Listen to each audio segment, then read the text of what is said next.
back to The Late Show. I'm your host, Tyler Wright. So recently, a lot of you have been raving to me about this book, A Long Way Gone, Memoirs of a Boy Soldier by Ishmael Beah.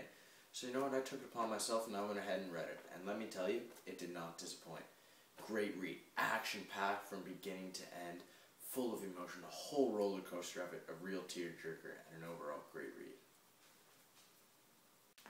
So for those of you that haven't read it, it's a series of memoirs from Ishmael Beah, a child soldier living in Sierra Leone. Details his whole life, pre-war, during war, and post-war. So let me just read the back and a little plot summary here. This is how wars are fought now, by children hopped up on drugs and wielding AK-47s. Children have become soldiers of choice. In the more than 50 conflicts going on worldwide, it is estimated that there are some 300,000 child soldiers. Ishmael Beah used to be one of them. What is war like through the eyes of a child soldier? How does one become a killer? How does one stop? Child soldiers have been profiled, but journalists and novelists have struggled to imagine their lives. But until now, there has not been a first-person account from someone who came through this hell and survived. In A Long Way Gone, Beah, now 25 years old, tells a riveting story. How at the age of 12, he fled attacking rebels and wandered a land rendered unrecognizable by violence. By 13, he'd been picked up by the government army, and Beah, at heart a gentle boy, found that he was capable of truly terrible acts. Ishmael Beah was inspired to write this novel because he wanted to get his story out there. Make people realize the atrocities that some children go through. He wanted to make people see war through the eyes of a child involved in that war firsthand, and hopefully make them realize what atrocities and what violence they go through in other countries. He's fighting for the almost 300,000 children fighting in a war right now against their will. And he's fighting and he's writing, trying to help and make sure that one day children are never involved in such violence. The social context of this book deals with real life. There's an ongoing civil war in Sierra Leone during this time between the Revolutionary United Front and the Sierra Leone government.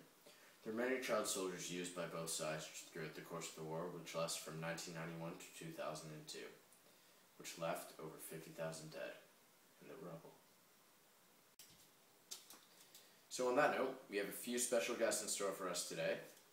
One I think you're really going to like, but we'll get to him in a minute. But first we have one of author Ishmael Beah's best friends here for an interview. Can I get everyone to give a warm welcome to Haji? Thank you for having me. It's a pleasure to be here. Pleasure. So tell me, Haji, you were Ishmael Beah, author of A Long Way Gone's best friend. Am I correct? Yeah. So me and Ishmael were tight, still are today, you know. Oh yeah. So tell me, was it you guys? How was it that you guys ran into each other during the Civil War? That was crazy. I mean, mayhem broke loose in our village when the rebels attacked, and everyone fled towards the jungle. I met up with a few of the boys from prjoect, and the next day we found Ishmael all by himself there, struggling to stay alive. Our group became tight, you know, like a family. We went months together, surviving in the wilderness. Who were the other boys in that group? Well, there's myself, Kenai, Saidu, Musa, Juma, Morbida, and of course Ishmael. I see. So tell me a bit about these boys. What were they like, and where are they now? Yeah, so Kenai, he was the oldest in our group by 3 years. When we were recruited by the army, he became a junior surgeon. So when Ishmael and I were rescued by UNICEF and taken to rehab, since he was older, he couldn't leave and was asked to stay behind. I've never seen him since. Saidu, oh, such a great guy. He was the first to die in our group. It happened suddenly one night, 2 days after we ate a crow that fell from the sky. He just got sick and died. The rest of us didn't feel sick. I don't know. Then there was Musa. He was the group's storyteller. Boy, could he make us smile, even in the toughest situations, you know. The saddest. In our first battle as a squad, though, he was shot and killed, and an image I'll never get out of my mind. The blood just poured from his body. It's horrible. Then there was Juma and Moriba. I didn't see too much of them after being recruited, as Juma was sent to another squad, and I last saw him preparing for a raid of some village. And Moriba, he was killed in the first fight as well. And although I didn't see it, I assume it's horrible and painful. Wow, that's so sad. I'm so sorry. You really gave us a great look inside the story. Thank you very much, Alhaji. We really appreciate your time. You were great to have on the show. Now, up next, the moment you've all been waiting for. We've got author Ishmael Beah backstage. Yes, that's right. Author Ishmael Beah backstage, prepped and primed for an interview, and maybe even a little surprise. All that and more after the break. And we're back to the Late Show. Once again, I'm your host, Tyler Wright. And as I was saying before commercial break, we have a very special guest for you, author of A Long Way Gone, Ishmael Beah. So you know what? Let's bring him on. Let's bring him on out. Get on your feet and give a warm welcome to Ishmael Beah. Thank you. Thank you. Pleasure to be here. Ishmael, so can you tell me a bit about your family in the book? Well, there's my mother and my father, who you don't really see too much about. They were great people, both of them.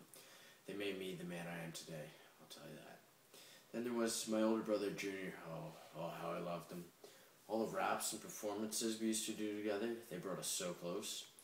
We were separated when we were running from the Revolutionary United Front, RUF, and the rebels. But later on, I learned that my brother and the rest of the family are in the next village over.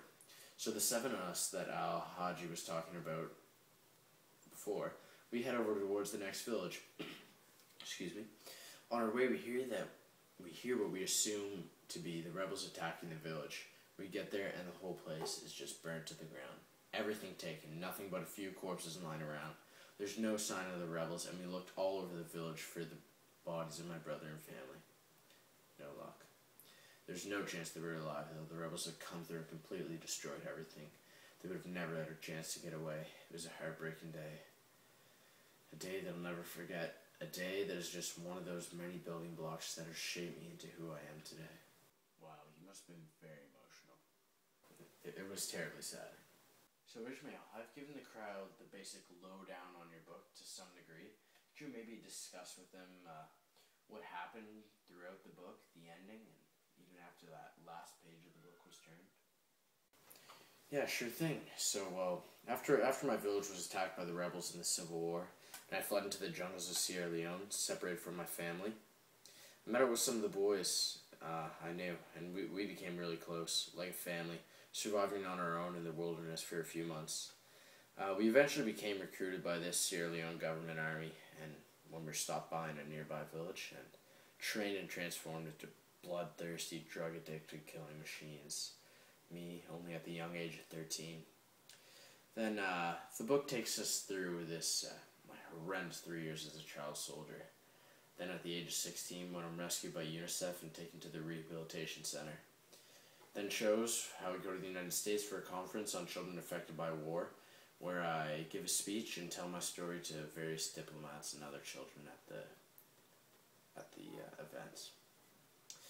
There I met Laura Sims, who would later become my foster mother. Love her to death, let me tell you. Then I returned to Sierra Leone, this time to the capital Freetown, to live with my Uncle Tommy and his wife and 3 kids. They were very accepting of me, even knowing of my past as a soldier. Uncle Tommy later dies from a sickness, and war finds its way into Freetown. There's just no escaping it. But I escape into the neighboring country and contact Laura Sims. Now, I live in the States with Laura Sims as my foster mom. I'm the leader of UNICEF's Advocate for Children's Rights, and I speak frequently at events trying to reduce the amount of child soldiers and to eventually have it so that no other child on this earth will be forced to go through something as traumatic as I did. Wow, that's just lovely what you're doing. So, Ishmael, I think there's a few of us that are wondering, I know I am at least. Could you maybe read us a passage from the book? It would mean so much for the author of the book to read it himself. Yeah, sure thing, I can definitely do that. Here you go. You must strive to be like the moon. An old man in Kabadi repeated this sentence often. The adage served to remind people to always be on their best behavior and to be good to others. He said that people complain when there's too much sun and it gets unbearably hot, and also when it rains too much or when it is cold. But no one grumbles when the moon shines. Everyone becomes happy and appreciates the moon in their own special way. Children watch their shadows and play in its light. People gather in the square to tell stories and dance through the night. A lot of happy things happen when the moon shines. These are some reasons why we should want to be like the moon. Excellent. Chilling. So, why did you choose that passage? Can you tell us, explain to us? Yeah, well, I chose this passage because it really hits home with me. It really brings back some childhood memories from back living in my village in Sierra Leone, and it's one of the biggest lessons I've learned growing up, to strive to be like the moon. Like everyone, all the elders used to always repeat it. It's just one of the things I'd like people to take from my book. It sounds funny, like everybody be like the moon, but if everyone was like the moon, we wouldn't have any issues. Also, this passage uses some good imagery to paint a nice picture in your mind of what's really going on. And lastly, it is a great metaphor, quite frankly, one of the greatest metaphors I've ever heard in my life. And in short, I chose this passage because it is a very suitable, very notable passage. Thank you very much, Ishmael. You have a splendid day.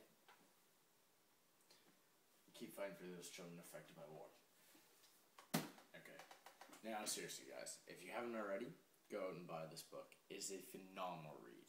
You really connect with the author, you feel his pain, you feel his grief, and you're truly overcome with emotions. Washington Post said that everyone in the world should read this book. We should read it to learn about the world and see what it means to be human. I recommend this book to everyone besides the younger audience, but all genders, all intellectual abilities, and all classes of the world. It truly is a great book. So well written, an amazing story with such vivid, gruesome detail. You can't put the book down. Anybody who wants to broaden their cultural horizons and learn about the rest of the world, this book is for you. It truly is remarkable, almost unbelievable to a sheltered and naive Western civilization, the atrocities that went on in this book and happen all around the world to this day. This book opens you up to so much and is a must-read. So that is all the time we have for today. Thank you very much, everyone. It has been a wonderful night. Tune in next week when we have Hunger Games star Jennifer Lawrence. Yes, that's right, Jennifer Lawrence on set to talk with us about the release of the second Hunger Games movie, Catching Fire. I'm Tyler Wright, signing off. Have a good night, and remember, you stay classy, San Diego.